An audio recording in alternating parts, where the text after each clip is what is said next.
Again, thank you for working on those communications issues during our break. Brian and Marjorie, are you both there? Yes, Marjorie's going to be. We are. Yes. Yeah, why don't we proceed? Thank you. Thank you, Chairman King. Let me start by introducing myself again. I represent the Center for California Homeowner Association Law. We're a 501c3 nonprofit that advocates for the protection of both the consumer and civil rights of homeowners who live in associations. Associations, it is well established, are quasi-governmental entities. So their meetings are extremely important. And Commissioner Simpson asked the question about, are these meetings important? Indeed, they are. Boards have governmental and police powers. They have the power to levy the equivalent of taxes in the form of assessments and to force payment through liens and foreclosure if those payments are not made. So their powers are considerable. Therefore, their board meetings are extremely important. I want to lay out for you in just a few sentences what the landscape is now with regard to board meetings. Board meetings of associations, which now number about 55,000 throughout the state of California, they are already holding video meetings, meetings by phone. In other words, they are exercising their authority under existing law, which the Commission has already looked at, to hold meetings by phone or video conference. So they are not waiting for the deliberations of the Law Revision Commission to conclude and for emergency regulations or legislation to be adopted. Boards are already meeting.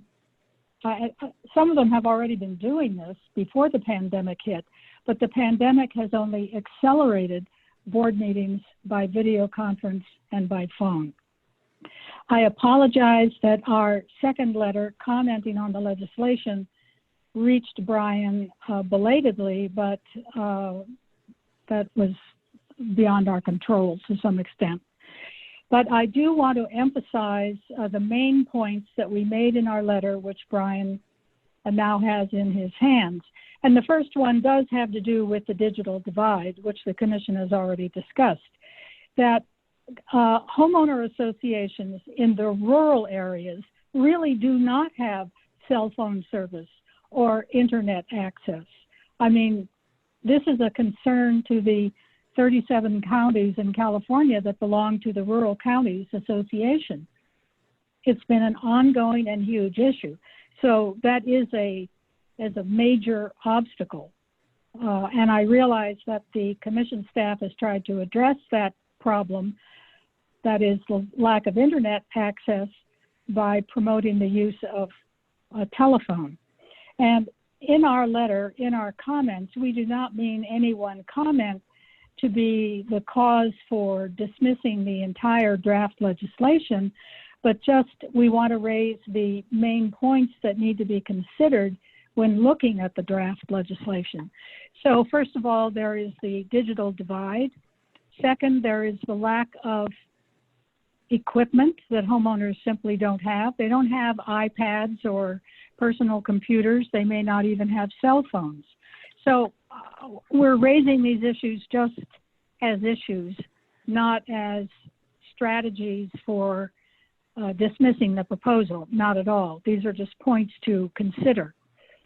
I do want to emphasize once again that these meetings are already being held, and the issues that we see, which have been raised in the draft legislation, are first of all, the delivery of the meeting notice. We are in touch with homeowners up and down and throughout the state, and they are reporting that they are not notified of the impending board meeting. So they don't even know that the teleconference or the video conference is going to occur. This is a very serious issue. It's an issue, a serious issue of governance, and is in violation of the Open Meeting Act in the Civil Code, which governs association board meetings. So first of all, there's just the delivery, the notification. Then there is the issue which the commission discussed partly at its last meeting, and that is, what should the notice consist of? I mean, should it be a one-line sentence that says the board is going to meet next week by video conference with perhaps the call-in information? Or should the notice also include the meeting materials? We believe in order for the meeting to be a meaningful one and for homeowners truly to participate, they need to have access to the meeting materials, which can, I'm sorry, Brian, I may be getting ahead of your thinking here and the draft legislation. So maybe you want me to pause here while you take up where you are in the draft legislation. I guess the only point I want to make is that our letter raises what we see as serious omissions, and to let the commission know that these meetings are already in progress as we speak, and that if the legislation is truly to be considered as emergency legislation and boards are already meeting under their existing authority, they need guidelines about how to convene these meetings right now. So to that extent, there is an emergency. They are not providing notice. They are not providing materials. They are not assisting people to participate in the meetings as they are convened. And I'm going to pause now. Thank you, Marjorie. I appreciate that consideration. You are raising issues that are later in my outline, so we will cover them. But I appreciate your help in trying to keep us on task. So the first issue that actually I think involves some controversy is a requirement in proposed B2. The meeting notice provides the telephone number and electronic mail address of a person who can provide technical assistance with the teleconference process, both before and during the meeting. We do that. On our agenda, we have a person that you can contact if you need help, and it's conceivable that you're going to need help beforehand because often there is a registration process that you need to understand. And then it's also to be expected that you're going to need help during the meeting. That's what I just did in working with Marjorie to clear up her connection problem. So that's in the proposal, the requirement that the meeting notice include a point of contact for technical questions. That suggestion obviously imposes costs, and I believe, if I'm recalling correctly, that this was one of the issues on which the California Association of Community Managers had concern. And so I expect that, this is foreseeable that there's going to be a breakdown between those who say, yes, let's give us all the help we can get versus let's put the brakes on because this is going to cost money. The language in the draft is by design pretty non-specific. It doesn't say what level of support you need to give. And so it sort of leaves it to people to be reasonable, but it does expressly require that an association give thought to this and actually designate somebody to serve as a point of contact for their members if there's questions or concerns that arise about the technical aspects of the connection. So that's all I have to say about it. I see that we have Linda Brown in the audience. She's raised her hand, and Marjorie is still connected. Elaine Roberts-Musser. So actually Ms. Brown just dropped her hand, but let's hear from Elaine Roberts-Musser. I'm going to allow her to talk. Yeah, I'll have to let you control that, Brian, because I don't see any hands on my list. Okay. Yeah, this is Elaine Roberts-Musser. I think technical assistance is absolutely critical. You have many senior citizens who are not familiar with this kind of technology. You have disabled who may have problems. So it doesn't have to be a paid person. It can be a homeowner who's familiar with how to use it. That's all it is required. It doesn't require costs necessarily. Thank you.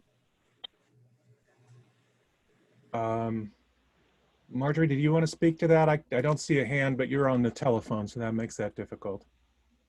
Well, I would second that idea. I mean, we're not talking about a paid professional to be on the call for 2 or 3 hours or to give tutorials to every single member. But, you know, some of this technology is not easy to use. It may appear to be intuitive, but it is not necessarily. And I think the whole subject brings us to another one of the basic premises here. I mean, what is the purpose of the legislation? Is it to promote convenience for the board, who would now be enabled to hold video conference meetings, or is it to promote governance and participation by owners, or is it both? And I think it's both. But if you're going to promote participation, then you have to have technical assistance for a lot of the reasons we have already mentioned. And I'm certainly not an IT professional, but, you know, I have been called on in these meetings by members of the public and also by commissioners or committee members to help debug something that's gone wrong. So, you know, that's the concept. Commissioners, at least for the purposes of a tentative recommendation, would you like to keep that requirement in, modify it, drop it? Keep it in.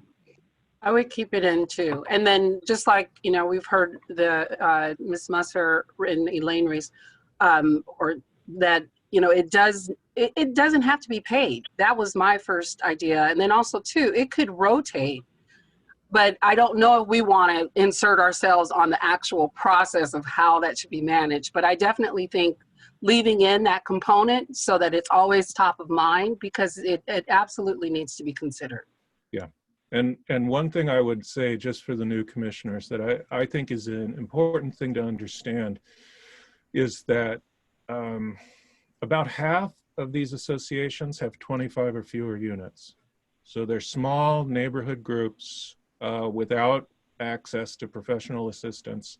So we have to keep that in mind. And then there's the ones that run up to the top of the range, you know, the Sun City Rosevilles that have 6,000 units. They have professional staff. So it's going to be really easy for some of the bigger associations to designate somebody to do IT support. The smaller ones, they'll just have to do their best, operate in good faith and do their best. And that's part of why I left the language general. Commissioner McAllister, I saw your hand up. Yes, I was just echoing the support for having a professional. And I think as long as we are very clear that we aren't dictating how that has to occur, what type of staff they're required to occur, if they're, I mean, you know, alluding to what you just described, some bigger professional, more professionally organized associations may choose to have a permanent IT person, probably already have a permanent IT person on board, but smaller ones can do it however they like. I think it's just very important for them to have that access, however they choose to structure it. Is there any commissioner that sees it differently? I would also just say that having it in there, make sure that it creates a grounds for raising or objecting to any unfair meetings. I mean, it really actually makes me very livid that people are meeting and just doing their own thing. So I'm all in favor of doing whatever we can to get this moving forward. Yeah, I mean, I'm a little short of livid because I think that they're doing what they have to do under terrible circumstances. And so it's going to be great for us to put guardrails on the process, but I think it's understandable that some of these boards are maybe stretching the boundaries of what they're permitted to do because they feel a necessity to get their business done. Necessity, I'm good with, but using this also as an opportunity, and I think all of us know these boards are so political. So we can't oversee that or, you know, pretend that it doesn't exist. So I'm again, I'm upset, but that can just be me. Yeah. Okay. So the next issue is another controversial one. This is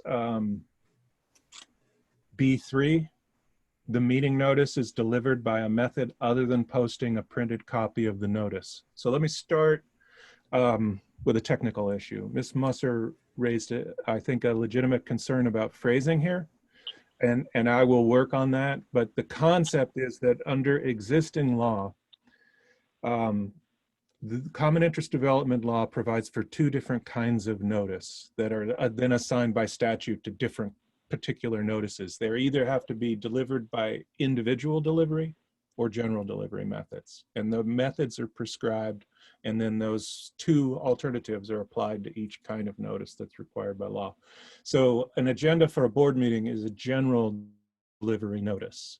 And under existing law, one of the permissible methods for general delivery is posting of the notice in a location specified by the governing documents for the posting of such notices. So like if you're a condo building and you've got a glass case in the lobby where official notices get posted, you could do that. That's permitted. The concern that was raised with us from some earlier commenters was worry about like physical congregation in front of a notice board. You know, if you have a lobby and you're trying to get through it as quickly as possible so that you're not exposed to other people because of the worry of infection, do you want everybody to have to spend 5 minutes standing in front of the notice board carefully writing down the URL for the Zoom meeting that's going to be coming up? And for that reason, the provision as drafted in the memo precludes the use of posted notice. So that would mean that they could instead publish it on their website, put it in a regular billing mailing, or use any of the permitted individual notice methods like first-class mail or with the permission of the member, email. So the only thing that wouldn't be permitted would be the physical posting as a wholly sufficient method of giving the notice. And we got comment from CACM objecting to, I think again, sort of the cost involved, because you know, if your fallback position is first-class mail and you've got a large number of units, that's not going to be trivial. And I also think they make the argument that in a lot of cases, physical posting really isn't dangerous because people could still practice social distancing and just take their turn going up and looking at the board. And then on the other hand, you have commenters taking sort of the position that we've heard on this that prompted this provision, which is they don't want to have to be required to crowd around a notice board. So that's the issue, and the question before the commission is how they want to address that. Brian, it's Marjorie. Do you want to comment now, or do you want us to wait? I'm seeing nods from commissioners, so go ahead. If we're talking about a Zoom meeting, I mean, even the meeting for this morning's commission meeting, we are sent a pretty detailed link. And I don't think people are going to want to stand in front of a bulletin board with paper and pencil and try to copy down a link. I think it needs to be sent electronically wherever possible, so it's something that people can just click on, or sent by text, sent by a cell phone, if at all possible. And I think the guidelines to be followed are the notice requirements of Civil Code 4040, where there are clear directions to an association about how to deliver notices to members. And members can also make decisions about how they want to receive notices, which includes by email. So there's a variety of choices, but I think trying to post it on a physical location is meaningless, particularly if the purpose, which I mentioned earlier, is the purpose of this legislation to promote participation in governance. And if it is, and if it's also to assist the board in convening timely meetings, then we want speed to be the watchword here. We want the delivery of the notice to be efficient. So posting it somewhere, particularly again, if we are talking about rural associations, of which there are thousands and thousands, it's meaningless to post an agenda on a bulletin board in the subdivision because nobody's going to see it. Well, I would say that's what they're currently doing under existing law for physical meetings. The posting of notice of the meeting is permitted. So if they're going that route, they must have some mechanism for it. So I understand what you're saying. When you mention 4040, what Marjorie's referring to is the civil code provision that prescribes methods for individual delivery, which is not currently required for meeting notices. They are permitted to be sent by general delivery. That's why the posting is an issue. I see Commissioner But Boyer. again, I'm sorry. Well, I guess I'm a little confused, Marjorie, because I thought your initial comments about having these meetings was the concern about folks who don't necessarily have computer access and perhaps even the kind of cell phones that you could text with. So it seems to me if you're recommending an electronic version of notice, that might contradict a little bit the idea that we have folks out there who don't have those electronic means. I mean, it seems to me we want the widest berth possible of notice. So perhaps it's electronic and perhaps it's posting. I mean, I'm a little hard pressed to play the nanny state to say that the physical posting is absolutely going to be the wrong way to go, and assume that everybody's going to crowd around and that people aren't going to get it, particularly in light of the fact that it is a way they're currently posting for general notice for meetings. I get that there's a lot more with Zoom that goes with that, and maybe they post and they leave out flyers if people are willing to pick them up that have the Zoom information. But I'm just more confused about the idea of we do it by electronic means, given where we started. No, I didn't mean to confuse the discussion. I also did not mean to suggest that sending meeting notices electronically was the only way to provide the notice. Rather, I'm focused on the individual notice, delivery by individual notice, as opposed to general notice, and certainly opposed to the posting. Although you could post as long as you were also providing individual notice.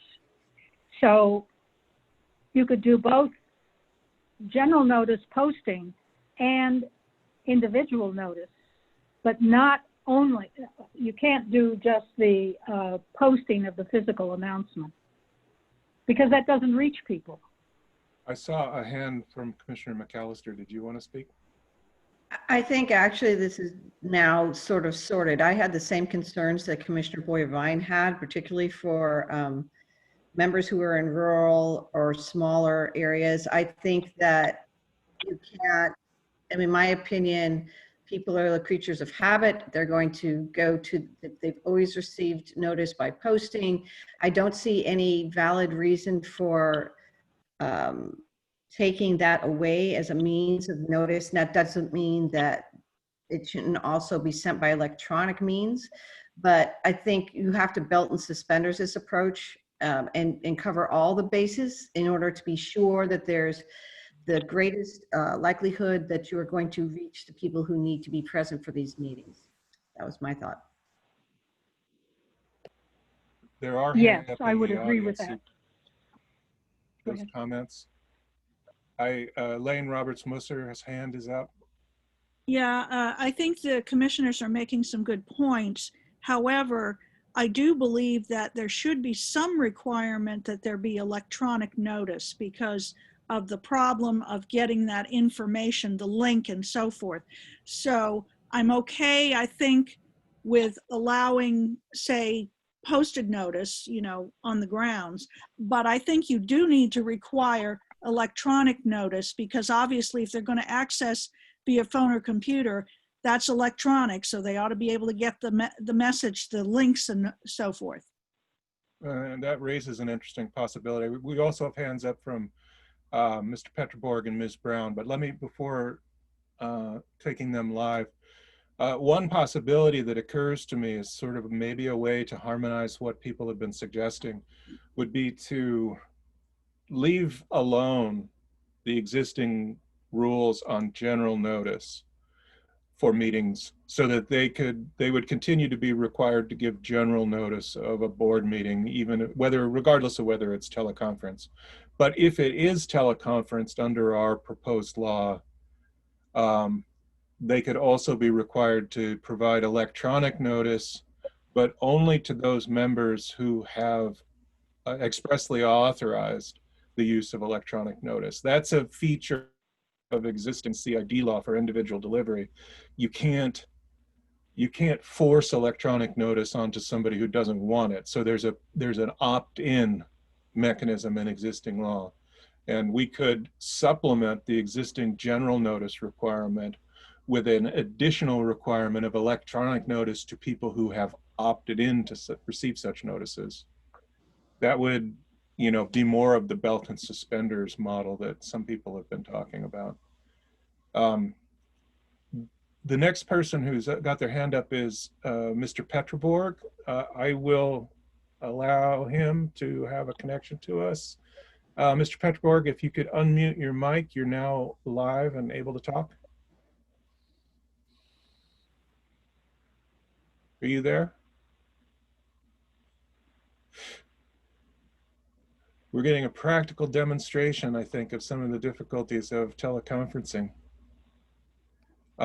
He is authorized to talk and his microphone is not muted.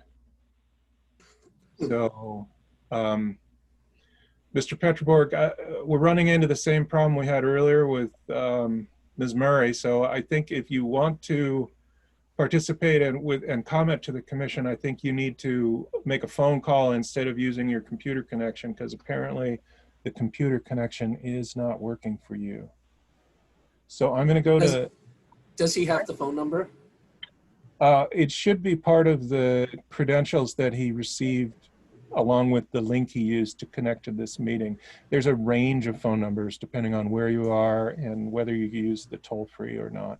Okay, Mr. Peterborg, please consult that list and call us right away, and we'll hear from you. Thank you. I'm going to now connect Ms. Brown, who we haven't heard from before. Can you hear me? Okay. Yes. For the record, I'm holding my space bar down, and that's kind of a new tool that I've used to let me talk into my computer. Let me introduce myself. I have owned a condominium in San Francisco for over 44 years, which went through a period of time when the board did not communicate with its members, and we incurred substantial costs, which I have put in into a letter to Brian. And when I first read this, I thought it said it would either be electronic or posting. And in the complex I'm in, it's 3 buildings, and my particular building has 24 units, of which 50% are rented out to tenants, which means the owner, if they want to get involved, live far away. In addition, in the other 2 buildings, I'm aware of 2 co-owners, of which the elderly mother lives there, but the daughter, who is active, lives over here in the East Bay. So I just want to make it clear that there is a notice posted in the building and it's delivered electronically, however someone opts in, or by mail, because some people, older people, still want the mail, and that be applicable to all meetings, whether they are a face-to-face or electronic. Thank you. I see that Ms. Musser has her hand up again. Did you want to say something more? No, I'm sorry. Okay. So until we have a connection with Mr. Peterborg that works, I think that's all the public comment on this point so far. So commissioners, there's sort of a menu of choices here, which include, well, Well, they include one from column A and one from column B. We could choose to preserve the existing general notice process, which can be fulfilled with posting, and supplement it with individual notice. That would involve not just electronic notice to those who have opted to receive it, but also mailed notice to those who don't want to receive electronic notice.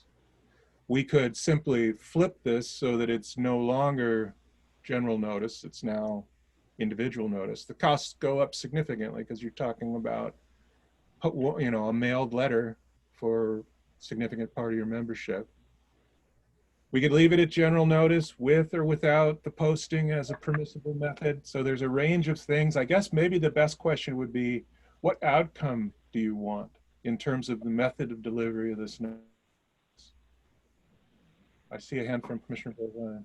Well, I want the broadest range of notice, so the posting and the individualized notice, but one that's not going to be so cost prohibitive that if this gets into the stage of legislation, there's significant opposition to it from the organizations representing the actual boards. Yeah. So Brian, that would mean the individuals would have to opt in, right? Or else as a default, they'd receive a mailed notice.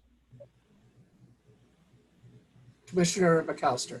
That was exactly my point. Maybe what needs to happen in addition to making all of these methods available is that there is a requirement that the owners opt into, I mean, exactly like, you know, your bank statement. You're allowed to opt in to have it be solely via email versus physical copies. And maybe that would put people on notice that these are the methods of delivery, and also allow them to choose which method is viable for them. Thought. Any other? Brian, I think we may have a new hand. Is that Mr. Petroborg? It's a 916 number. Well, yeah, it probably is. Let's see if I can activate it. Mr. Petroborg, you were showing as muted. At least the 916 number that we're seeing is showing as muted. And that is beyond my control. Whoever is 916-772, can you please unmute, even if you were not Mr. Petroborg? Yeah. 916-772, please unmute. Going once, going twice. All right, let's get back to our discussion. Anybody else? Realizes that this is like the development of a tentative recommendation. So people will have an opportunity to see the proposal in writing and submit written comments. So let's do the best we can today. I see a hand from Commissioner Simpson. Yeah, just to clarification. So what we'd be saying is you can give the notice in the same way you do today, except that if you post it, you must also provide electronic notice to people who have opted in to electronic notification. That is one possibility. A much simpler to implement possibility would be to just provide that when you're using teleconferencing under the emergency process, you give individual notice. And that would mean mail to people who don't want email, email to people who say they're okay with email. There's nothing that would stop you from doing posting as well if you chose to go belt and suspenders. But if you want to guarantee that everybody has an opportunity for individual notice, either by mail or email, then we might as well just switch to that. Well, I guess if they're permitted to give a general notice now by posting, period, for a meeting, yeah. Is there, which it sounds like there is, like you can do that. You can post it for your general meeting. Is there a public policy reason for guaranteeing broader access for a Zoom meeting than there is under current, Yeah, that's a good general way to think about this. That's underlying the distinction I drew in my memo between a narrow reform and a broader reform. Right. I think that the best argument would be that let's say you're in Paradise, and by which I mean the city of Paradise. Oh, okay. And it burned down, and you might have a CID that's just physically gone. Posting a notice there is not going to be adequate, right? And similarly, there might be worries about quarantining that would weigh against posting a physical notice in a common space. And then the other thing I think is that it's a little easier for a person, if the meetings are always held in the rec room, and you see a physical notice that says, board meeting next Thursday, you know all that you need to know.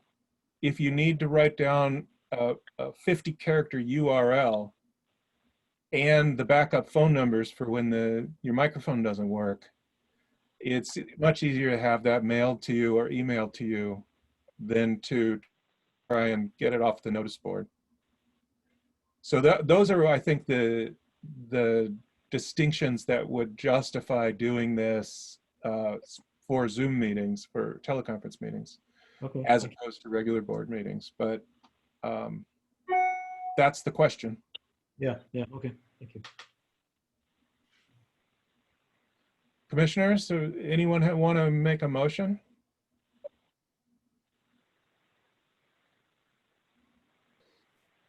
Well, I'll make it. I guess I'm a little lost at this point. Yeah. So it's whatever your simplest method was, Brian. Change this to individual notice rather than general notice. Whatever, and then does that include the opt-in for the electronic? Yep. Yeah, I'll move that. Civil Code Section 4040. One of the following methods: first-class mail, etc., email, facsimile, or other electronic means if you've consented.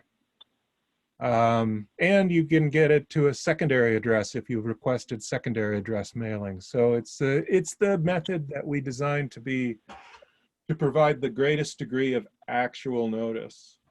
And I like the secondary aspect of it because maybe some folks are living elsewhere, but they still want to be involved in meetings of their facility. So I would move that, but somebody else was speaking. Well, Brian, for that 6,000 unit HOA, are you saying 6,000 individual notices for every meeting? Yep. I mean, and except that a sophisticated entity like that is going to be leaning pretty hard on trying to recruit people for their email or website notices. But yes, that's the downside, is the cost. And if it's an HOA with 20 people, then that costs you $10. If it's Sun City, Roseville, it costs you $3,000. Well, just for the sake of argument, should there be an opt-in to the individual notice? There is. Well, at whose election, Victor? The individual homeowner? Oh, okay. I see what you're saying. So general notice plus individual notice to any member who has specifically requested notice of emergency teleconference meetings. That's correct. Because, there's a sweet spot between the 6,000 and the 25-person unit. I think mailing out 200 individual notices is quite a pain in the ass. And so shouldn't those people of the 200, many of whom will be internet conversant and have those resources, actually give you an opt-in for even the mailed individual notice? I mean, it'd be an expansion of the existing right? Under existing law, a meeting notice is general. You don't have a right to individual notice under existing law. So you're talking about extending individual rights, individual delivery rights on request, so that anybody who wants it can have it. Yeah, that's another way to find a compromise. I just think it's quite difficult to send out 300 notices to every individual. Opt-in seems to me to be more sensible. Yeah, well, and Commissioner McAllister had the pragmatic concern earlier, I think, about do we want to do something that's going to generate cost-based opposition in the legislature? And certainly, I think an opt-in along the lines of what you're talking about, Victor, is going to be more palatable across the board. nobody's going to be 100% happy with it, but it would at least allow some flexibility. Yeah. I hear you on the cost that are concerned, and your proposal, Victor, is definitely cost efficient. But then we get back to the question, or my concern in particular, where if you had to opt in for notice and you didn't even know that meetings were going on, and you had to opt in by a certain date, now you are like excluded on the record from even knowing about meetings. That's not a good idea. I mean, I don't think so. You would still have the same notice that you would have received under existing law, general notice. But with the Paradise example, which is perfect, Brian, if it's a rental property, you're not aware of it. To me, it creates issues. Under the I do Paradise, hear what you're saying, but I just think that we are not helping the solution, and we're tipping the balance in favor of costs, which is really the justification for not providing more notice anyway. to clarify, it's not just a matter of costs. Who in the world is going to stuff 300, 400, 800 envelopes? That's just crazy, an imposition to put on a homeowner association. These things are lean. I'm not talking about the 6,000 person homeowner association. I'm not talking about the 25 unit homeowners person. Who's going to stuff 800 envelopes? But for the homeowner, I think it has to be an opt-in.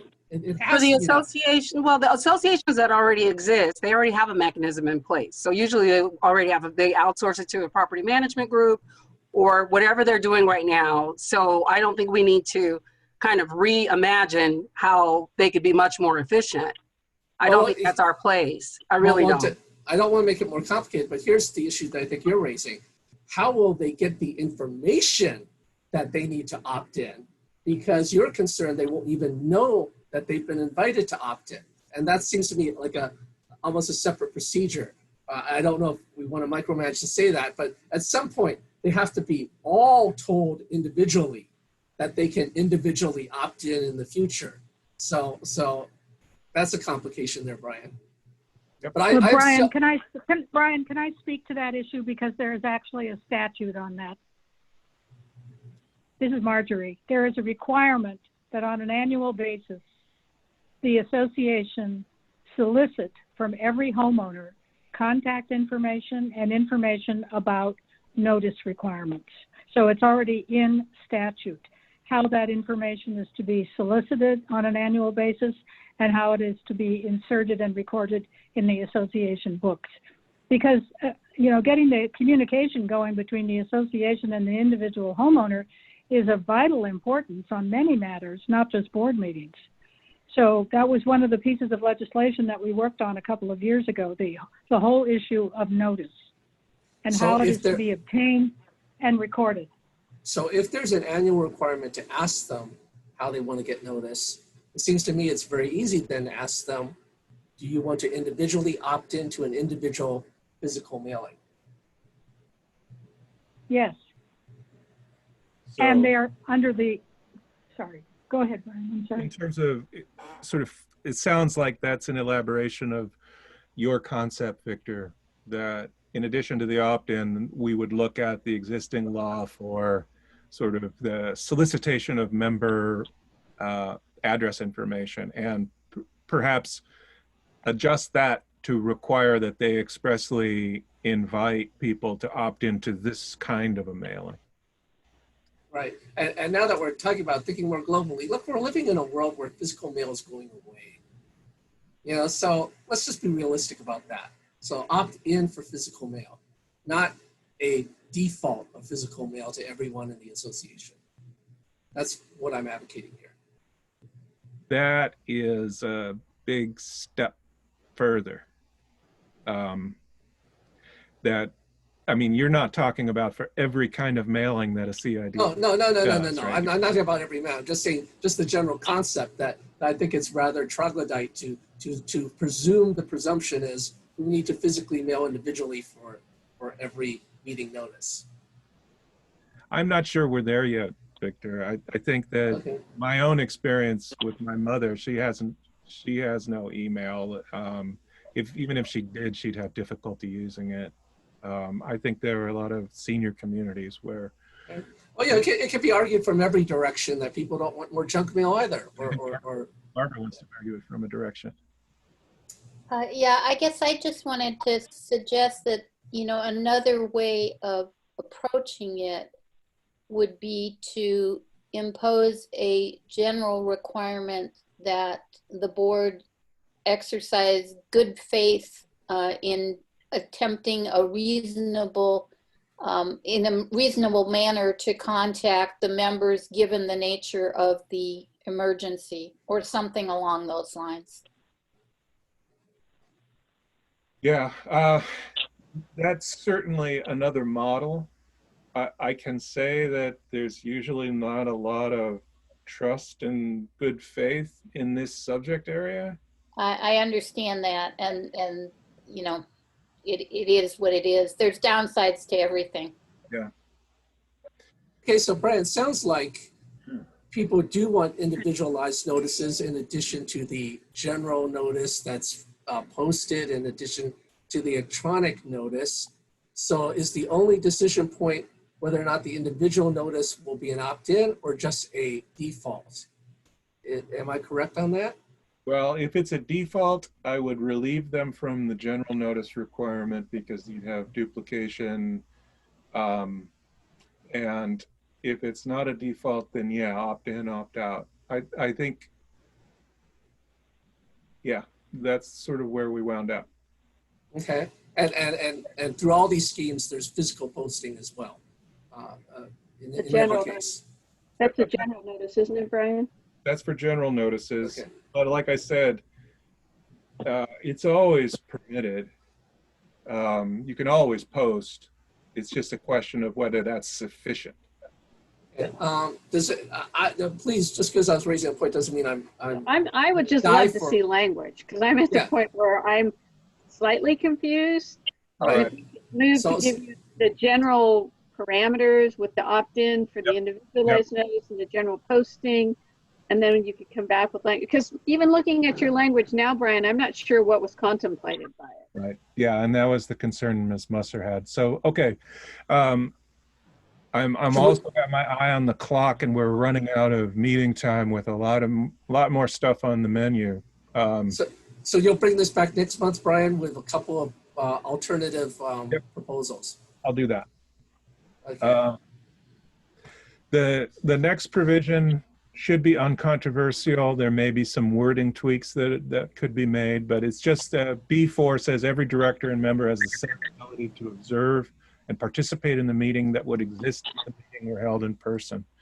And that's just sort of you have to guarantee that like people have a right to like speak and et cetera, that they would have had if it was a face-to-face meeting.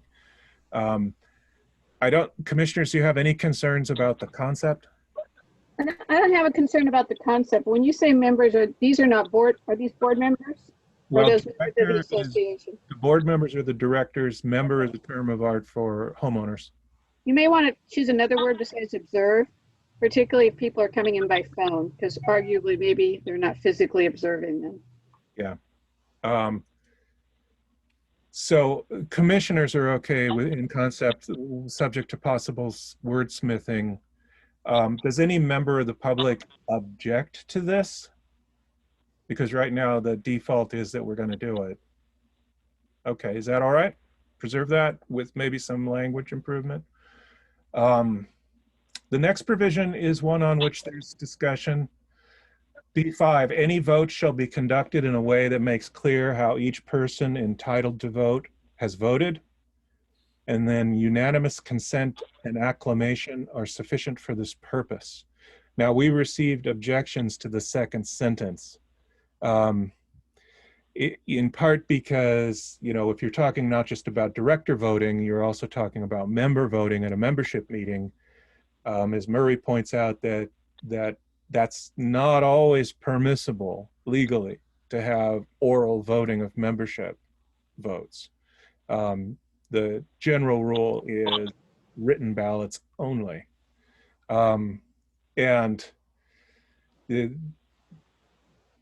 I think we could just strike the second sentence and not lose much. because the first sentence says, any vote shall be conducted in a way that makes clear how each person entitled to vote has voted. So that's just about transparency, not about method. I'm living this world, right? Right. In terms of what's appropriate ways to vote. Yeah. Voting remotely, and I think I think there are two different concepts here. Mm-hmm. Because unanimous consent and acclamation give you a way, perhaps, to. I mean, you're allowing for remote voting anyway, so maybe you don't really need it because those are tools to do it without remote voting. But I still think they're different concepts, and I'm not sure what the first sentence means. It's really important if you're going to do remote voting to know that the person who's authorized to vote is the person who's voting. Is that what you're getting at? No, I'm getting at transparency. So for example, what that means. What that means is, like in this meeting, every one of you commissioners has a right to vote on each motion. It should be either a roll call vote, or everybody raises their hands, or I say, every commissioner, anyone who sees it differently and wants to vote no, and no, everybody shakes their head. So there's a record that makes clear how each of you has voted through the process that we're using. And it's also a record of that you're the person. I'm the only person who's entitled to vote. Barbara's not entitled to vote. So, I mean, you've got to make sure that the person who has the power to vote is the person who's voting. And that's important for the integrity besides the transparency of the vote.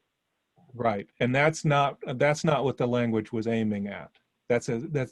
You're right that that's important. That wasn't my target for the first sentence. Maybe we should sharpen that up a bit. Because if your target was what you were saying was transparency, I mean, then the second sentence is true. It's included. It's a concept that unanimous consent usually can occur, right? So maybe you're right. It goes away. I thought maybe your target was to make clear that the integrity of the vote was there, and that's more important to me than the transparency of the vote. The person who is entitled to vote is the person who's voting. Right. But I mean, like, if we look at what we're doing right now, we have no special integrity provisions in place other than the fact that you can see me. We can see your face. Yeah. And hear your voice. Commissioner, Carrillo were to vote right now with his mic off, or actually Commissioner Kubis, I would be concerned. I could hear her voice, right. I guess, but right. I have definite views on this. Yeah, well, that's important to hear because I know you're wrestling with this. So I guess the question would be, if we are to have a provision on voting process, what do you want it to achieve?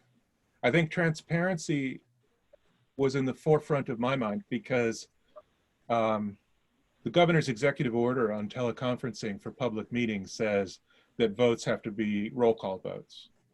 We have fudged that a little bit by doing unanimous assent with everybody having a chance to object or shake their heads or whatever. I've treated that as an effective roll call because you're all right here and you're all being seen. But so the question is, do you want to have a rule on voting, and what do you want it to do?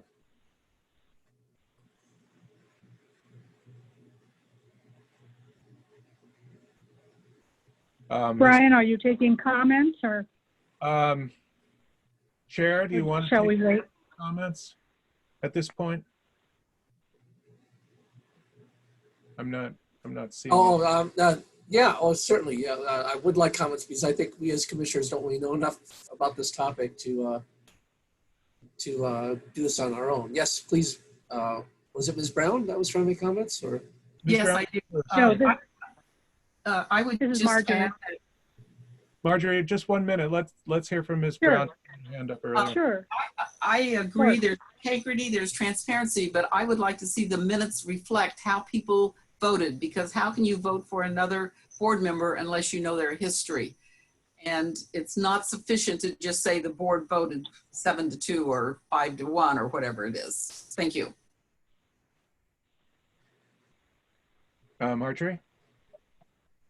Yes, well, this is an interesting issue because I'm fairly certain that there are no directions in existing law for recording a roll call vote, but it's certainly a good idea. And I think if we're talking about a meeting which is going to be held by phone and not by video, you can't see how people are voting. So you don't know which directors voted how on the ballot proposition or on the motion to raise assessments. So I think in the interest of transparency, it's vital to have a roll call vote so that you know how each director voted.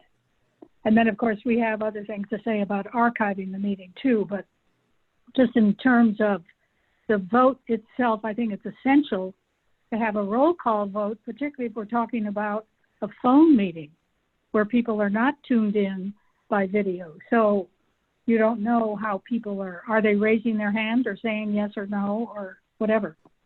Yeah, I agree with that comment, Brian, because even our own Zoom meetings here, I saw some of them on YouTube. You're saying that you can visualize us raising your hands, but on YouTube, I can't see whether or not everyone's raising their hands. Much of the time on YouTube, it just focuses on one person, not on the Right. Brady Bunch squares of persons. Yeah. I mean, for us, we also have to record the votes in our minutes for each decision made. I don't believe that's a requirement in CID law. So it may be more important that there be transparency in the process. So I'm hearing the commenter speak in favor of transparency. We could require a roll call vote. That might be the simplest. Yes, that's what we were just saying. That's what we were endorsing. Ensure transparency. Brian, this is Elaine. Elaine, yes? Sorry. Yeah, I think you need to distinguish between a vote of the homeowners and a vote of the board. A roll call vote of the board makes sense, but if you're having, because I'm in the middle of a case right now where we're going to have homeowners voting and we're talking about 300. So a roll call vote becomes a little problematic. Yep. Brian? I see a comment from another person who hasn't been heard yet, Steve Roddick. I'm going to enable his connection. Can I make a comment, Brian, before he talks? Yeah. In most of these electronic meeting functions, they have a polling system that for when you have large memberships, that's one of the easiest ways to do it. I don't know if you could do that being technology agnostic, but. Yeah, and if people who phone in use the polling function too. One of the suggestions we got from CACM was that the commission look at member voting, election voting systems remotely during an emergency. My suggestion was that we kick that down the road. I mean, that's another 3-hour conversation at least, and kind of a black hole in terms of actually achieving anything necessarily. But we do have, Mr. Roddick, are you able to hear us and speak? I can hear you. Can you hear me? Yes. Okay, great. My name is Steve Roddick. I'm in San Diego, California. I'm a member of the law firm of Brown and Farmer. In addition, I have previously been a owner of several property management companies, and at one time managed over 20,000 condominium projects. Fortunately, I no longer do that. However, I wanted to make a note that under the Civil Code, you cannot use electronic voting under Civil Code 5100 for items that relate to election of directors, removal of directors, special assessments, amendments to the CC&Rs or bylaws, or the granting of any exclusive use common areas. If it falls under any of those, they must be by written ballot, secret ballot. And so if it falls outside of those areas, electronic voting is possible. Of course, I think as Elaine may have noted earlier that people must opt into that in writing to the association. Yeah, so I think that the question of electronic voting of the membership is a deep, broad, difficult one. And one that I intentionally tried not to consider today because I didn't think we'd have time for it. So I appreciate that feedback, and that reinforces the point that Ms. Murray made, that you need written ballots for many of these decisions. I see a gigantic hand from Commissioner Correa. Is this an appropriate time for me to call the question? I noticed that we only have 30 minutes left, and we have a number of other substantive agenda items to get to. I don't want to cut anybody off if there are still people waiting to do public comment, but I'm wondering if there's a way that we can advance things.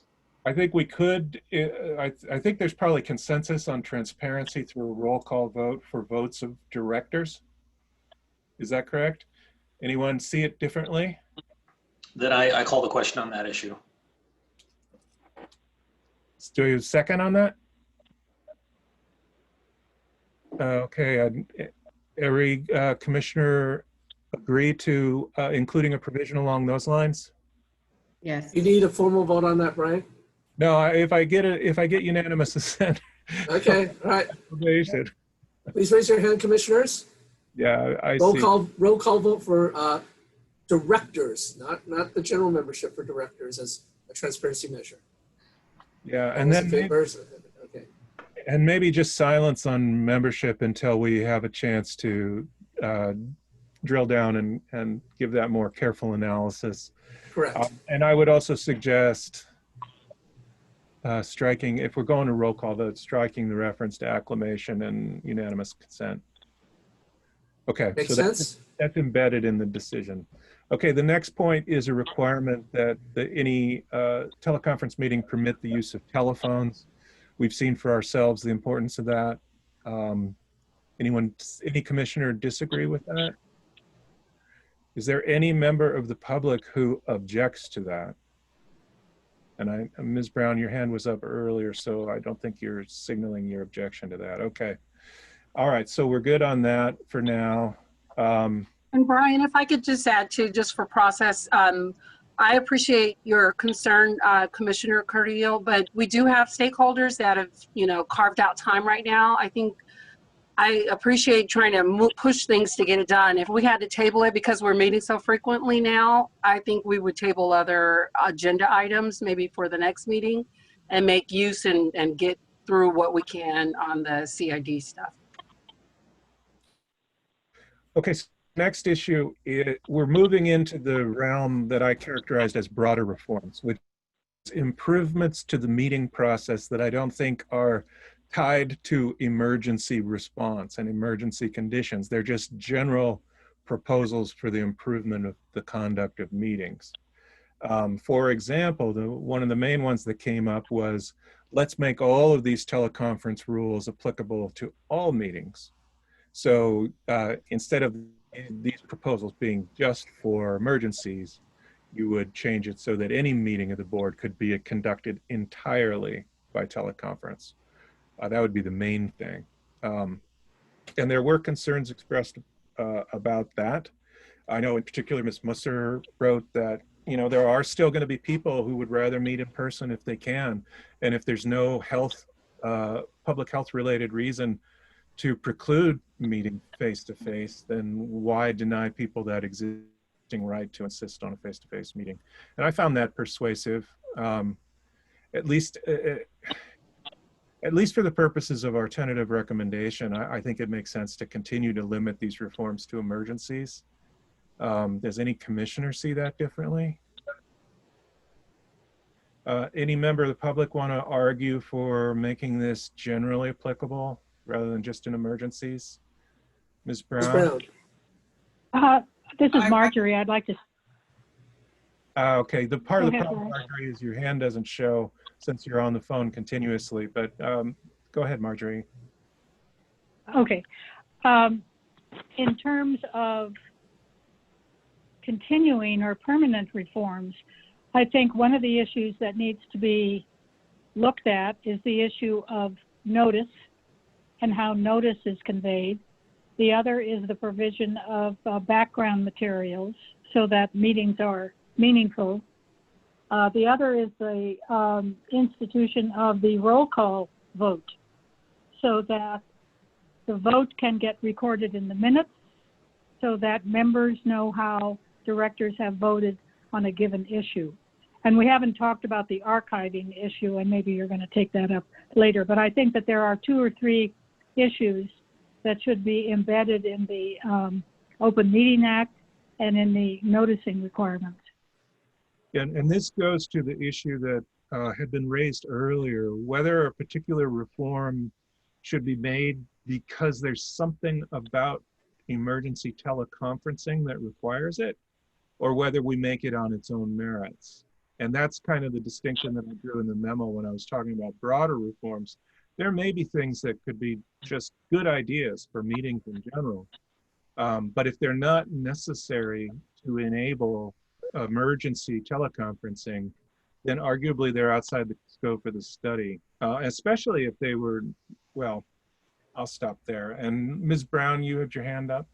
Yes, I would just say as a point of information, in my 60-unit condominium, 4 of the board members do not live in the building. They actually rent it out. We also do not have a common area for meeting. We're fortunate at the moment that we have a property manager within a mile. But I also would mention too that of these board members, they also travel. So once the pandemic is over, I don't think it would make it mandatory, but I would encourage a physical meeting space, if cost effective, that at least the property manager or the board member be there so that anyone that comes face to face can engage electronically as an option. Because I think there is value seeing people face to face over a period of time, but I don't think it should be mandatory. Is there any commissioner that sees that differently, that thinks that we should dispense with the physical meeting requirement generally? Okay, I'm not seeing any nods for that proposition. Okay, so the next issue that was what I characterize as a broader reform is one that Ms. Murray has talked about, which is distribution of meeting materials, not just notices, but we received suggestions that when a board meets by teleconference, if they use written materials in the course of that meeting, like a PowerPoint presentation or something that's shared, that material should be provided to the membership in advance of the meeting. Now, the point I make is that that's not existing law. That's not a requirement in an in-person meeting. So if they used a PowerPoint and threw it up on a projection screen, there's no requirement that that PowerPoint be provided to the membership. It may be a good idea to enhance the participatory democracy, but it's not something that's necessary in order to enable emergency teleconferencing.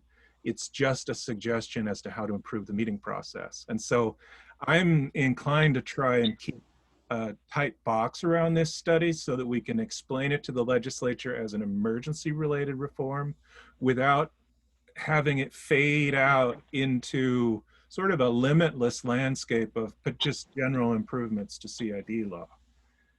I suspect there are people who want to speak to that. Marjorie? Yes, Marjorie does. Yes. To use your example of the town of Paradise burning down and the board of, there were several homeowner associations that were obliterated up there. They would need to convene board meetings in order to discuss insurance coverage, insurance policies, building permits, how to link homeowners with local government in order to do cleanup, to do all kinds. I mean, we're talking about board meetings that are being held during an emergency, right? So that I think is an obvious example of how homeowners need to have materials to look at if the board is going to be discussing building permits, local government, cleanup, insurance, whose policies cover what, that's not a discussion you can have without documents in front of you. And so it may be, and we could think this through, that the background materials, it depends on the agenda to be discussed at a given board meeting. And these are emergency meetings where maybe emergency issues are going to be raised, like increasing assessments or levying a special assessment. That requires having documents in front of you. I don't disagree with the utility of that. My only comment is the one I made before, which is you could have exactly the same issues in a face-to-face meeting, and under existing law, you wouldn't have a right to get those documents in advance. So just in terms of the character of the reform, it might be hard to justify giving people in Zoom meetings more access to information than people who are in face-to-face meetings. I see. Well, I think your question, oh, I'm sorry. Your question was whether there should be reforms grafted onto existing law. And I think that that's one of the reforms. That why should there be less information in an in-person meeting than there is during an emergency meeting? I think it's just clearer when it's an emergency meeting. And that's kind of the point I tried to make earlier, is once you open the door to non-emergency related reforms, then we're just doing a study of CID meeting practice. But I saw a hand from Commissioner Boyer-Vine. Well, first of all, this is our first foray into presenting the legislature with something that's to address the pandemic, right? So I appreciate Marjorie's point of view, and there's always room for improvement within the Davis-Sterling Act and with CIDs, but seems to me we should really provide narrow reforms that don't provide more in a Zoom meeting or however you do it than you would get in an in-person meeting, and then tackle those other issues perhaps in another study, Brian, to give us the credibility that we're really, if we're going to go down the path of studying pandemics, we're going to keep our focus narrow to the emergency situations. Any other commissioner? That makes a lot of sense to me. Commissioner Simpson. Yeah, I would concur with Diane's comment, and I would apply that same logic to the next heading about posting meeting recordings. And sadly, we're in this pandemic probably for the next 6 to 9 months. So yeah, it's okay to defer it, to do a workup and develop these ideas. We have the luxury of a little more time, sadly. Correct me if I'm wrong, did Linda Brown have her hand up and not get called, or did we deal with that? That was a mistake. I forgot to turn it off. I have nothing else. Okay, very good. Yeah. Anything else? I do have a comment. This is Elaine. Yes. Yeah, I think one of the problems with distributing the materials is it could get very costly if you're in a big homeowners association. And then you're going to get pushback from the managers association because it's costly. So I think keeping this narrow to just emergency situations makes sense. And thank you. So I've already heard from the chair and Commissioner Simpson, I think the suggestion that the same logic would apply to the other proposal, which is that meetings conducted by teleconference during an emergency be recorded, and that those recordings be posted for access by members. I mean, that's my take on it too. It may be a good idea, but it doesn't feel like it's an essential element of a COVID-related teleconference reform. Marjorie, this is your proposal. Did you want to say something about it? Well, yes, I'll say a few sentences about it. I think I spoke to it last time as well. One of the reasons for archiving the recording is, again, looking at the board meeting from the point of view of homeowners and what's going on at home. What's going on at home is that people are working from home. They are doing homeschooling of their children. And if they're doing those two activities, they're already using up their internet and cell service. I mean, Their lines are dedicated to those two activities. In addition, the board meeting, so we hear this complaint all the time. The board, even this, apart from the pandemic, the board meetings are held at a day and time that homeowners can't attend.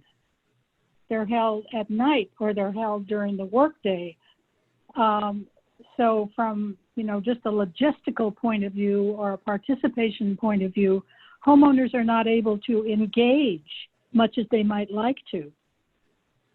So the purpose of recording the meeting and posting it somewhere speaks to the general purpose of the legislation, which is what I talked about earlier, that we want boards to be able to meet, but we also want to promote participation in the governance of the association. And having the meeting recorded and lodged somewhere is a way for homeowners to be able to participate after the fact so that they can look at the documents, they can hear the discussion on the special assessment, they can take notes, they can ask questions later because they've got their hands full with the pandemic. They're working at home, they're taking care of the kids at home. And the last thing on their minds is attending a board meeting, however important it may be. But preserving the meeting and storing it somewhere allows them to participate at a later point in time. Right. They can't participate in real time, but they can participate later. Yeah, I don't dispute that. I just think it's the exact same issue exists with in-person meetings, especially as you've said, if they schedule it at an inconvenient time, then people can't attend. And the other thing I would add is that, at least with respect to Zoom, any participant has the capacity to generate their own recording of a meeting, which they could then post to a YouTube page or share with other homeowners. So you're actually a little better situated with a teleconference meeting than you would be face-to-face, although, you could show up at a face-to-face meeting with a camera. I think some Zoom meetings you can block people from turning on the recording feature. Okay. Well, maybe if that's the case, maybe we could consider putting language in that prohibits taking steps to prevent recording in the meeting. Then the idea for classrooms is what? Asynchronous and synchronatic. What is it? Victor, do you know? Is synchronatic?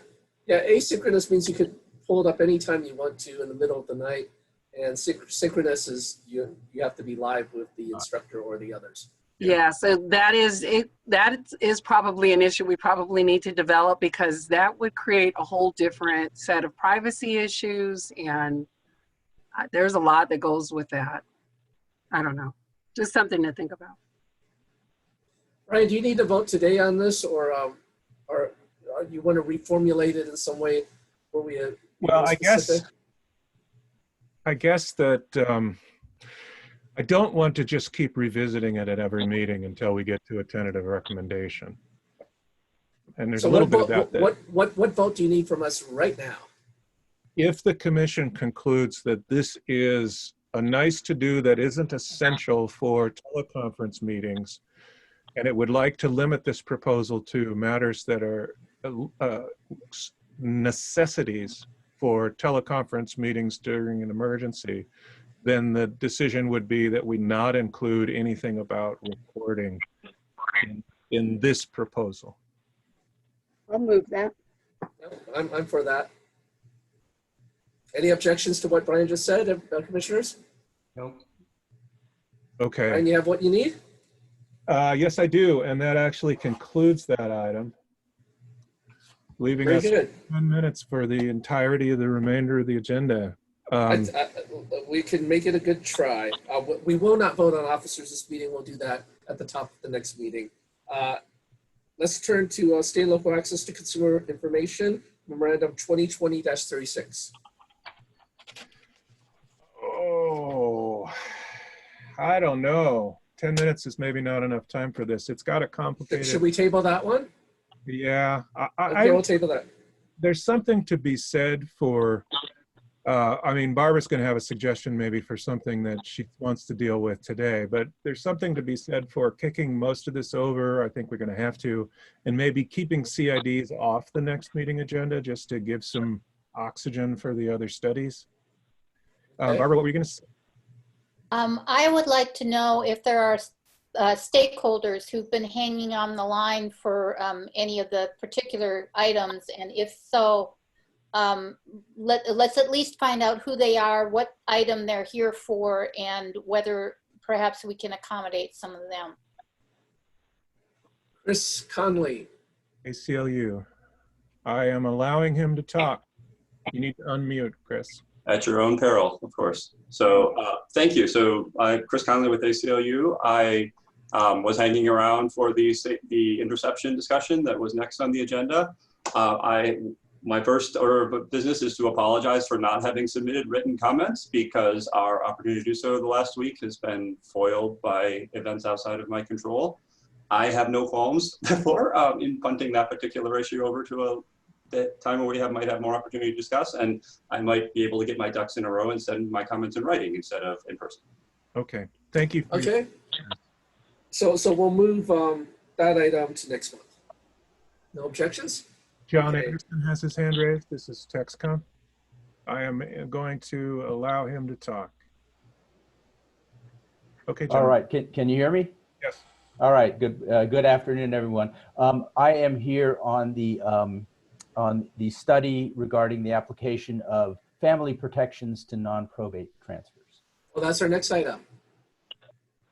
Yeah, we So- might. Kristen, come online and tell us whether you think we could handle that in 10 minutes. That would be very quick. I was planning on a little bit of a longer setup for my presentation today, but I think it could be easily done in 10 minutes because you're saying that no one cares. Worse than that, they don't want it. Yeah. well, so Go ahead, Kristen. Let's bang through and then take Mr. Anderson's comments. okay, so I'll do my best to get through this and try to on the fly do a short presentation. So this topic, Memo 2020-37, is about the application of probate family protections to non-probate transfers. So in probate, the family has an opportunity to seek certain protections, to have certain properties set aside over the rights of creditors or an intended beneficiary. And the court can grant those protections where the family might need extra property. In this case, we were considering whether or not a property that is passed by some other means, like a trust, a revocable transfer on death deed, whether those sorts of properties should also be subject to family protections. This was based on a study that was prepared by our former executive director. I actually did hear from him this week, and I want to add a few refinements. When he was looking at this issue, he was looking at the application of both creditor claims and family protections as a single reform. So I just want to make clear that he actually was not weighing in on whether family protection should apply independently of creditor liability. So that's one issue just to clarify for the commission before we get to the stakeholder comment. The commission had previously decided that they were going to take creditor liability for non-probate transfers off the table. And so we are just looking at the family protection piece. The commission had asked that the staff reach out to stakeholders and get comment. That comment is presented in this memo. So we have comments from the California Judges Association Probate Committee, the, I'm gonna butcher the long name, the Executive Committee of the Trust and Estate Section of the California Lawyers Association, TexCom, and the Probate and Mental Health Advisory Committee of the Judicial Council. So those are all described in the memo. I got the comment from the Judicial Council Committee and TexCom by phone, and there's a letter from the CJA Probate Committee attached. I do want to mention the CJA Family Law Committee also looked at this issue, but did not have any comment at this time. So as Commissioner King indicated, in general, the stakeholders did not seem to see a need to proceed with this reform. And in fact, raise a number of concerns about unintended consequences and bad things that might happen if the commission moves ahead. Yeah, So- they make a brief comment. I facetiously said 2 meetings back that there could be like a Scrooge-like quality if we don't take care of family protections. But if you reflect on this, the whole point of why probate has family protections is because someone died unexpectedly, perhaps, and it had to go into probate. We let people eliminate family protections when they are writing intentionally their wills. So it makes perfect sense that we let people ignore and not care about family protections when they're intentionally creating their revocable transfer on death deeds. So there's also, you know, a number of issues that were raised, and the possibility that the properties would be pulled back into probate. That's another thing where the decedent intended that property might pass outside of probate. There was reluctance to pull those properties back in probate. And sort of there's been a trend to decreasing court involvement and the concerns about the costs being imposed on property that was intended to pass outside of probate and not incur those costs and delays. So Commissioner Carrillo, your comment, and you were the one who said we don't need to look for solutions to problems that are looking for solutions, something like that. You have anticipated my comment. I was going to move that we shelve this. Okay, no, there's no support for this, right? We'll move on to the next item. John Anderson of TexCom, I think we should hear from him on before you vote. Well, okay. It's important yes, that we hear from our people who are participating before we vote. Thanks. I don't know that I have much to add, but I'm happy to answer any questions that the commissioners have. TexCom was fairly agnostic on this, so we are not in favor, but we didn't take an opposed position either. As I think I relayed at the last meeting that I attended, in my personal experience, I have never had occasion to deal with these statutes in probate. And when I polled my TexCom colleagues at our last meeting, there was out of approximately 30 seasoned estate planning attorneys, about 8 people raised their hand and said that maybe once or twice in their careers they had dealt with this. So I reiterate what I said last time, which is I do not believe that these family protections are widely used even in probate.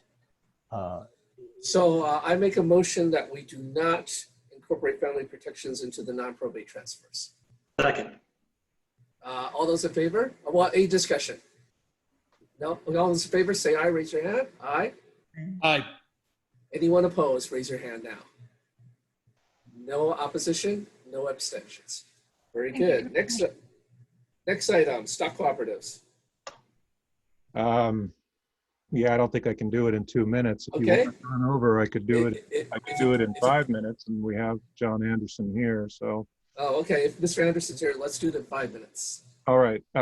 So the main issue here, we've been talking about creating a statute modeled after or adapted from the existing Uniform Transfer on Death Securities, which allows for registration in TOD form for transfer on death outside of probate. We're talking about how to adapt that procedural concept to ownership interest in a stock cooperative. The issue that's discussed in this memo is, in doing that, do we want to make the beneficiary of such a registration liable for the deceased transferor's debts? They would be liable in probate. They are generally not liable in many forms of non-probate transfer, but we have been, in our recent estate planning work, we have been leaning towards beneficiary liability. So the revocable transfer on death deed study we just completed, there's a robust set of statutes for imposing beneficiary liability for the decedent's debts. And it would be a fairly simple matter, if you like that policy, to borrow the RTOD deed statutes provisions, adapt them for use in this context, which would require some minor technical tweaks. And then we would have another type of non-probate transfer where the beneficiary takes subject to liability for a share of the decedent's debts. So that's the question. Do you see a reason why taking a piece of real property under the RTOD deed statute, you would be liable for a share of the decedent's debts. But if you take a stock cooperative under this statute that we're building, you would not be liable. Or should they be the same regime? Comments, commissioners? Comments from anyone in the audience, particularly Mr. Anderson, whose hand is up? I have no comment. Okay. Oh, okay. Does anyone want to make a motion on whether or not to make stock cooperative liable for that sort of debt? There's more of a downside than you just presented, Brian, that you presented in other meetings, I believe. What do you mean? Well, wasn't there some nuances about how it's difficult to understand? Well, I seem to recall that it wasn't quite as simple as what you were saying, but the way you presented it is that they are kind of the same, and we should treat them as the same as the revocable transfer on death deed. So we had the RTOD deed statute, and it was the commission's recommendation that a beneficiary be liable for a share of the decedent's debts. And so the RTOD deed is how you transfer a piece of real property outside of probate without using a trust. The stock offers are different because the instrument's more complicated. Because they don't have deeds. That's what took it out of the RTOD deed, is stock co-ops are evidenced by a share of corporate stock rather than a deed. And so there was sort of a postural mismatch for these things that we thought could be complicating. And so the decision was, in response to a question from the legislature, we recommended that stock co-ops be excluded from the RTOD deed, but that we look at finding another mechanism for transferring them on death outside of probate. And we're looking at this other statute that has a TOD registration mechanism that's already in use for shares of stock as a potential model for stock co-ops. So it wasn't, we thought stock co-ops are different from all other kinds of real property interests in a way that matters for creditor liability. That question was never raised. We never said, yeah, that we should exclude stock co-ops from the statute because they ought to be immune from liability. We excluded them for the statute because the execution formalities were different enough that they needed some other set of laws to govern their So if it was merely a matter of the execution, I think to be consistent with the concept, we should let creditors be able to attach that. That would be the staff's recommendation, that we've already decided that there should be a regime for liability for the transfer of real property on death outside of probate. And I don't see why it would be different for this kind of real property. I'd like to make a motion that for stock cooperatives, that we make them subject to the same sort of creditor attachment or that creditors can pursue their rights in those instruments.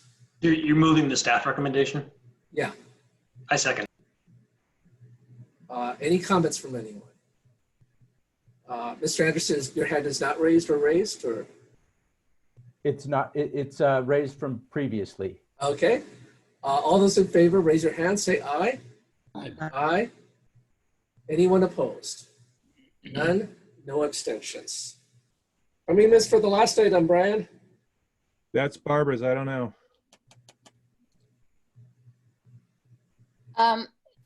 I would like to ask if anybody is here on the item who wants to speak to it. Trial court restructuring. No one. Barbara, do you want to proceed or table it? I think we can move forward then. I think I can do this real quickly. Unless there are, unless it turns out the commission sees things rather differently than I do. The first memo is about the court reporter compensation statutes. The key question for the commission with regard to the court reporter compensation statutes is whether to try to move forward now with updating them to reflect trial court restructuring, or whether to continue to postpone work on those statutes. Both the California Court Reporters Association and SEIU have weighed in on the subject. Both of them have requested that in light of the pandemic that the commission defer taking action on the topic. And the key question here is whether you want to do that as these two organizations have requested. And I see that Diane has her hand up. I move that we defer. Second. Okay, any comments from anybody? Seeing none, all those in favor, raise your hand, say aye. Aye. Anyone opposed? See none, no abstentions. Okay. The next so memo, Barbara.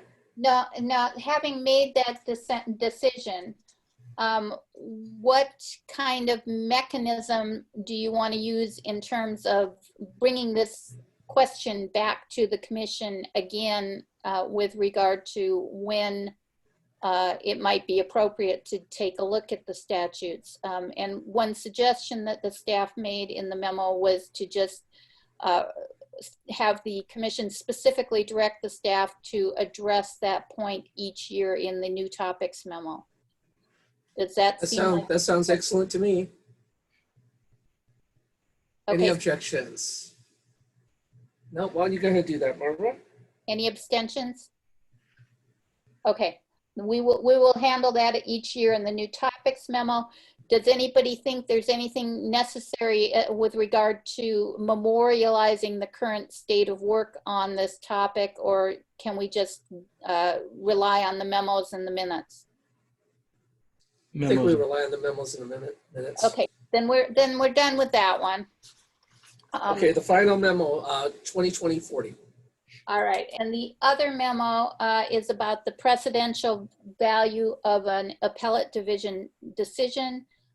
This topic, really the key question here is whether, I'm just going to assume that everybody's read the memo, is whether it seems necessary for the commission to propose any legislation on the topic, or I see Commissioner Carrillo's got his hand up. Yeah, I move that we do nothing on this. And Commissioner Simpson also has his hand up. Yeah, I'm going to second the motion just with an observation that I had never heard of appellate divisions in Superior Courts before. I'm one of the rare lawyers who has a published appellate division in the Superior Court case ruling against me, and they published it. So I am very familiar with this area of the law, unfortunately. Apropos of that, since I'd never heard of it, I asked one of my fellow commissioners on the CJP, Bill Dado, who is an appellate justice down in San Diego, who before he was on the Court of Appeals, happened to be the presiding judge in the San Diego County, what do you call it, appellate division. And he agrees with you. So good. Yeah, it's clearly a core judicial function. We should do nothing here. Oh, well, doing nothing doesn't require a motion. Doing nothing means no motion and we do nothing, right? Then let's do that. Let's have a motion because it's on our trial court restructuring to-do list. And oh, so you want a motion to do nothing? Yes, I renew my motion to do nothing. I renew my second. Okay, first and seconded. Any discussion from the commissioners? Any discussion from the public? Seeing none, voting in favor of doing nothing, raise your hand, say aye. Aye. Any opposed, raise your hand now. I see none, no abstentions. That concludes the August meeting of the California Law Revision Commission meeting. We have a couple items we're carrying over to the next one, and we'll start the next meeting with the election of officers. Thank you very much, and I apologize for going 10 minutes over. Okay. Good meeting, everybody. Good job.